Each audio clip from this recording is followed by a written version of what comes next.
اعوذ باللہ من الشیطان الرجیم بسم اللہ الرحمن الرحیم۔ پیارے دوستو، بنی اسرائیل میں ایک بہت مالدار حمیل نامی شخص رہا کرتا تھا۔ اس کے چچا زاد بھائی نے دولت کی لالچ میں اس کو قتل کر کے شہر سے باہر پھینک دیا اور خود صبح اس کے خون کا مدعی بن کر واویلا کرنے لگا۔ جب بنی اسرائیل کے قبیلوں میں یہ بات پہنچی تو لوگوں میں بہت غم اور غصہ پایا گیا اور لوگ آپس میں ایک دوسرے کے خون کے پیاسے ہو گئے۔ تو قبیلے کے چند سرداران نے یہ فیصلہ کیا کہ اس بات کو حضرت موسیٰ علیہ السلام کے ہاں عرض کی جائے تاکہ وہ ہمیں کوئی بہتر راستہ نکال کر دیں۔ پیارے دوستو، لوگوں نے حضرت موسیٰ علیہ السلام کے سامنے جا کر سارا مدعا بیان کیا تو لوگوں نے حضرت موسیٰ علیہ السلام سے عرض کیا کہ آپ دعا فرمائے، اللہ تعالیٰ اصل بات کو ظاہر فرما دے۔ حضرت موسیٰ علیہ السلام نے اللہ تعالیٰ کے ہاں دعا کی۔ اس پر اللہ تعالیٰ کا حکم یہ ہوا کہ ایک گائے کو ذبح کرو اور اس گائے کا ایک ٹکڑا اس مقتول کو مارو تو مقتول زندہ ہو کر خود ہی بتا دے گا کہ اس کا قاتل کون ہے۔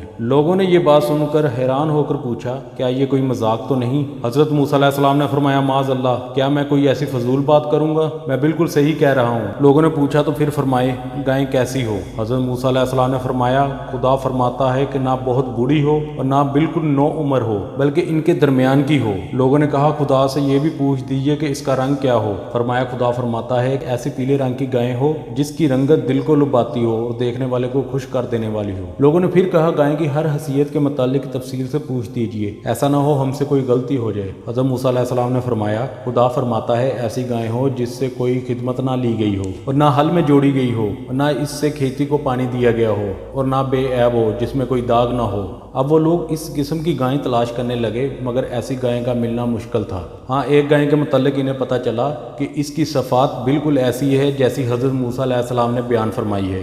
وہ گائے ایک یتیم بچے کی تھی اور اس کا قصہ یہ تھا، بنی اسرائیل میں ایک نیک اور صالح آدمی تھا جس کا ایک چھوٹی عمر کا بچہ تھا اور اس کے پاس سوائے گائے کے اور کچھ نہ تھا۔ اس نے اس بچیا کی گردن پہ مہر لگا کر اسے چھوڑ دیا اور بارگاہ الہی میں دعا کی، اے اللہ، میں اس بچیا کو اپنے بیٹے کے لیے تیرے پاس امانت رکھتا ہوں۔ میرا بیٹا جب بڑا ہو جائے گا تو اس کے کام آئے۔ تو جب اس مرد صالح کا انتقال ہو گیا اور بچیا جنگل میں پرورش پاتی رہی، یہ لڑکا جب بڑا ہوا تو باپ کی طرح صالح اور نیک نکلا، اپنی ماں کا بڑا فرما بردار تھا۔ ایک روز اس کی ماں نے کہا، بیٹا، تیرے باپ نے فلاں جنگل میں تیرے لیے ایک بچیا چھوڑی ہے، وہ اب جوان ہو گئی ہوگی، اس کو جنگل سے لے آ اور اللہ سے دعا کرنا وہ تجھے تیری امانت عطا فرما دے۔ چنانچہ وہ لڑکا جنگل پہنچا اور اپنی گائے کو دیکھ کر ماں کی بتائی ہوئی نشانیاں اس پر پا کر اسے پہچان لیا اور خدا کی قسم دے کر اسے بلایا۔ گائے فوراً حاضر ہوگی۔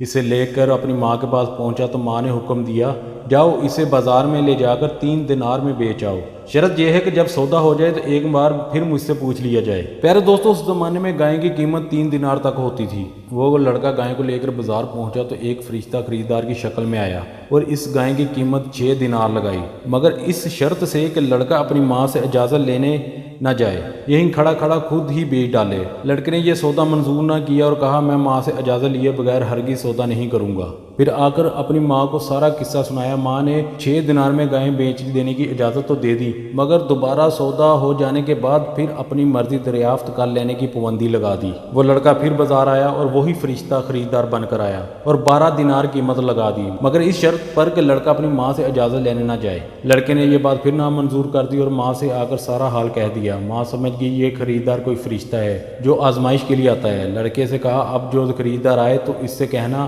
آپ ہمیں گائے بیچنے کی اجازت دیتے ہیں یا نہیں؟ لڑکے نے یہی بات اس خریدار سے کہہ دی تو فرشتے نے کہا، ابھی اس گائے کو روکے رکھو، جب بنی اسرائیل خریدنے آئے تو اس کی قیمت یہ مقرر کرنا کہ اس کی کھال کو سونے سے بھر دیا جائے۔ لڑکا گائے گھر واپس لے آیا۔ پیارے دوستو، یہ گائے ایسی گائے تھی جس میں خدا کی بتائی ہوئی ساری صفات پائی جاتی تھی اور جس کی بنی اسرائیل کو تلاش تھی۔ چنانچہ بنی اسرائیل کو جب اس گائے کا پتہ چلا تو وہ گائے لینے کے لیے ان کے پاس پہنچے تو اس گائے کی یہی قیمت مقرر ہوئی کہ اس کی کھال کو سونے سے بھر دیا جائے، اور حضرت موسیٰ علیہ السلام کی ضمانت پر وہ گائے بنی اسرائیل کے سپرد کر دی گئی اور بنی اسرائیل نے اسے ذبح کر کے اس کا گوشت کا ایک ٹکڑا اس مقتول کی لاش پر مارا تو وہ زندہ ہو کر کہنے لگا، مجھے میرے چچا زاد بھائی نے قتل کیا ہے۔ چنانچہ قاتل کو بھی اقرار کرنا پڑا اور پکڑا گیا۔ پیارے دوستو، اس سے ہمیں یہ معلوم ہوا کہ ظالم لاکھ چھپا کر ظلم کرے مگر اس کا پول کھل کر ہی رہے گا، اور جس طرح حکمت ربی سے بنی اسرائیل کے مقتول کے قاتل کا پتہ چل گیا، اسی طرح کل قیامت کے دن حکمت ربی سے ہر ظالم کا پتہ چل جائے گا۔